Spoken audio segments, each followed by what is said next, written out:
They told me to take the fall, so I took everyone down instead. I was sitting in a conference room when the CFO said the words they'd been preparing me for. Jess, all signs point to you.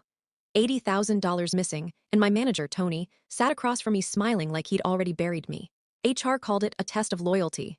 They handed me a printed confession with my name on it, so I signed it, smiling, because I'd already sent every piece of evidence proving it wasn't me.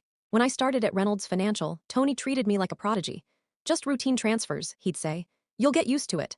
Late night messages, vague instructions, training accounts. I trusted him until I found an email in the break room computer with spreadsheets showing every shady transfer under my user ID. That's when I realized he'd been grooming me to be the fall guy since day one. HR froze my access. Coworkers avoided me. Tony whispered to the CFO that I was smart but sloppy. Then HR slid the confession in front of me and said, "Show us you're loyal." I knew I wasn't walking out of that room clean, whether I signed or not. So I signed, and that night, I copied every log, every email, every Slack message where Tony told me to process this quick. I BCC'd the entire folder to the external auditors, and to the compliance attorney, and to my encrypted drive. When the auditors arrived, Tony panicked. He tried pointing at me until they revealed his login timestamps. Security escorted him out, but the twist, he wasn't the only guilty one. HR, the same people who pushed me to confess, had been rubber stamping Tony for years. So I dug deeper, and I found something buried in their archives, a 2-year-old email from HR's director saying, "Keep transfers under 100K to avoid red flags." And attached, a memo from the CFO himself. He wasn't cleaning up corruption, he was running it.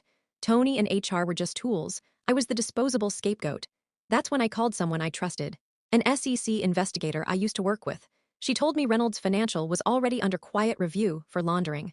My evidence was the missing piece, but she warned me. If he knows you're the one who exposed him, you're in danger. So I did the one thing they would never suspect. I resigned, quietly, professionally. Then I unleashed everything. A scheduled email sent all 47 files, logs, memos, Slack recoveries, to the board, legal, and the press. Within 48 hours, headlines hit. CFO and HR director under federal investigation. Internal laundering scheme exposed. The company collapsed from the inside out. I watch it all from a new job, clean slate, no secrets. Sometimes people test your loyalty to see how much of yourself you'll sacrifice. But if they push you to take the fall, make sure the only thing they get from you is evidence.